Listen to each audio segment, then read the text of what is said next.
नमस्कार, आप देख रहे हैं टीएनपी न्यूज और मैं हूं आपके साथ आलोक शुक्ला। प्रधानमंत्री नरेंद्र मोदी आज जम्मू कश्मीर के दौरे पर हैं। पीएम मोदी जम्मू शहर के मौलाना आजाद स्टेडियम में एक जनसभा को संबोधित करेंगे। इस दौरान 30,500 करोड़ रुपए से अधिक लागत की विकास परियोजनाओं का उद्घाटन, लोकार्पण और शिलान्यास भी किया जाएगा। ये परियोजनाएं स्वास्थ्य, शिक्षा, रेल, सड़क, विमानन, पेट्रोलियम, नागरिक बुनियादी ढांचे सहित कई क्षेत्रों से संबंधित हैं। अपने कार्यक्रम के दौरान प्रधानमंत्री जम्मू कश्मीर के लगभग 1500 नवनियुक्त सरकारी कर्मचारियों को नियुक्ति आदेश वितरित भी करेंगे। प्रधानमंत्री विकसित भारत विकसित जम्मू कार्यक्रम के तहत विभिन्न सरकारी योजनाओं के लाभार्थियों के साथ बातचीत भी करेंगे। वहीं पीएम मोदी के दौरे को लेकर जिले में सुरक्षा अभेद्य की गई है। रैली स्थल का पूरा इलाका सील किया गया है। आसपास के भवनों में एंटी ड्रोन सिस्टम स्थापित करने के साथ ही शार्प शूटरों की तैनाती की गई है। बम निरोधक दस्ते के साथ ही डॉग स्क्वाड मौजूद हैं। वहीं आसपास के इलाकों को खंगाला जा रहा है। बीजेपी आगामी लोकसभा चुनावों को लेकर अपनी तैयारियों में जुटी हुई है। आगामी चुनावों के लिए पार्टी कार्यकर्ताओं में जोश भरने गृह मंत्री अमित शाह 20 फरवरी को बीकानेर आएंगे। उनके बीकानेर दौरे को लेकर गृह मंत्रालय ने शेड्यूल भी जारी कर दिया है। कार्यकर्ताओं के साथ बैठक करेंगे अमित शाह और इस दौरान वो बीकानेर संभाग के कार्यकर्ताओं के साथ बातचीत करेंगे। लोकसभा के लिए चुनावी पार्टी की जीत के लिए वो चर्चा करेंगे। गृह मंत्री एक ही दिन में राजस्थान के 3 जिलों के कार्यकर्ताओं से मिलने का काम करेंगे। बीकानेर के बाद वो उदयपुर और जयपुर में भी कार्यकर्ताओं को संबोधित करेंगे। शाम को वापस दिल्ली के लिए रवाना हो जाएंगे। कांग्रेसी नेता राहुल गांधी आज यानी मंगलवार को सुल्तानपुर कोर्ट में पेश होंगे। मानहानि के एक मुकदमे में उनकी पेशी होगी। पेशी के कारण राहुल गांधी की भारत जोड़ो न्याय यात्रा में कुछ समय का ब्रेक लग जाएगा, क्योंकि राहुल गांधी को 2018 के एक मामले में सुल्तानपुर की स्थानीय अदालत में पेश होना है। दरअसल राहुल ने 2018 में बेंगलुरु में केंद्रीय गृह मंत्री अमित शाह के खिलाफ आपत्तिजनक टिप्पणी की थी। इस पर बीजेपी के एक नेता ने शिकायत दर्ज कराई थी। उसी मामले में आज राहुल गांधी की पेशी होगी। राहुल गांधी सुबह 11 बजे सुल्तानपुर कोर्ट में पेश होंगे। उसके बाद दोपहर 2 बजे से रायबरेली में यात्रा शुरू होगी। समाजवादी पार्टी के प्रमुख अखिलेश यादव ने भारत जोड़ो न्याय यात्रा पर कहा कि अभी बातचीत चल रही है। कई सूचियां उधर से आई हैं, इधर से भी की गई हैं। जिस समय सीटों का बंटवारा हो जाएगा उस समय समाजवादी पार्टी भारत जोड़ो न्याय यात्रा में शामिल हो जाएगी। अभी बातचीत चल रही है, कई दौर में बातचीत हो चुकी है। कई सूचियां उधर से आई, सूची इधर से भी गई।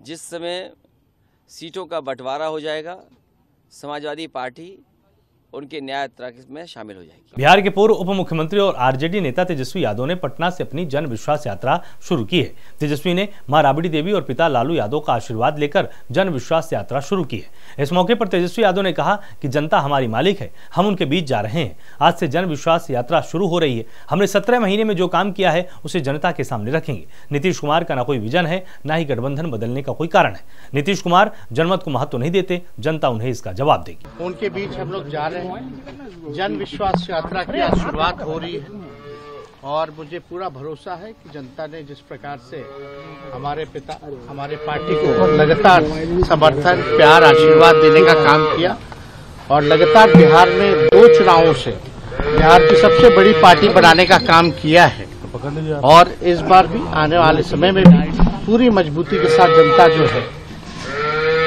हम लोगों के साथ खड़ी रहेगी। और आप सब लोग जान रहे हैं कि नीतीश कुमार जी का कोई विजन नहीं है और ना ही गठबंधन बदलने का कोई रीजन है। उनका ना कोई विजन है और ना ही गठबंधन बदलने का कोई रीजन है। तो आज अपनी माता की ममता, पिता की क्षमता और पत्नी की उत्तमता और जो हमारा लोक धर्म है उसकी प्रधानता के साथ आज हम लोगों के बीच जो है जा रहे हैं और आप कह सकते हैं कि अपने मालिकों के समक्ष अपनी बात को तो अब रखेंगे। उच्च न्यायालय ने सोमवार को पश्चिम बंगाल विधानसभा में विपक्ष के नेता शुवेंदु अधिकारी को उत्तर 24 परगना जिले के संकटग्रस्त संदेश खाली का दौरा करने की अनुमति दे दी है। अदालत ने अधिकारी को आज शाम तक राज्य सरकार को अपनी यात्रा का रूट मैप उपलब्ध कराने का निर्देश दिया है। न्यायमूर्ति कौशिक चंदा ने भाजपा नेता को निर्देश दिया कि वो अशांत क्षेत्र में कोई भी भड़काऊ भाषण न दें या कोई कानून व्यवस्था की स्थिति न पैदा करें। अदालत ने राज्य को निर्देश दिया है कि अधिकारी जो नंदीग्राम से भाजपा विधायक हैं उनको संदेश खाली की यात्रा करने के दौरान पर्याप्त सुरक्षा भी मुहैया कराई जाए।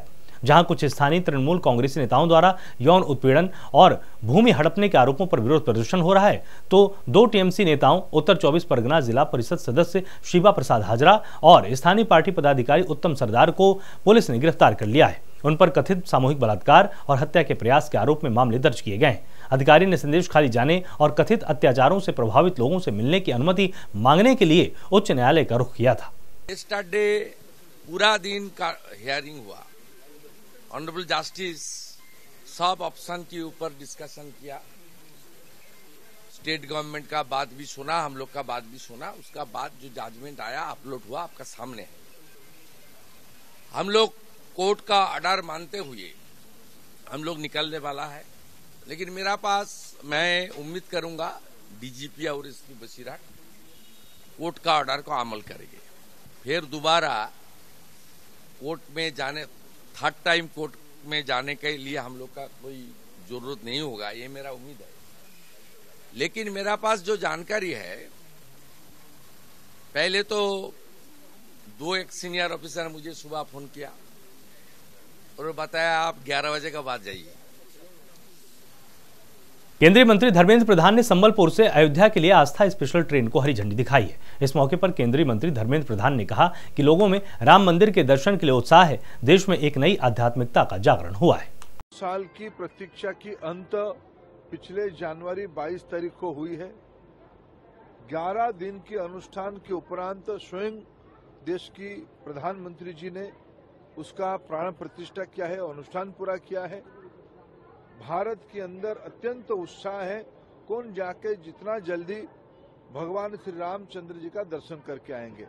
आज हमारे उड़ीसा की पश्चिम इलाका से, वेस्टर्न उड़ीसा से, राजधानी जैसे स्थान संबलपुर से नागरिकों ने, भक्तों ने आज यहाँ से यात्रा किया है।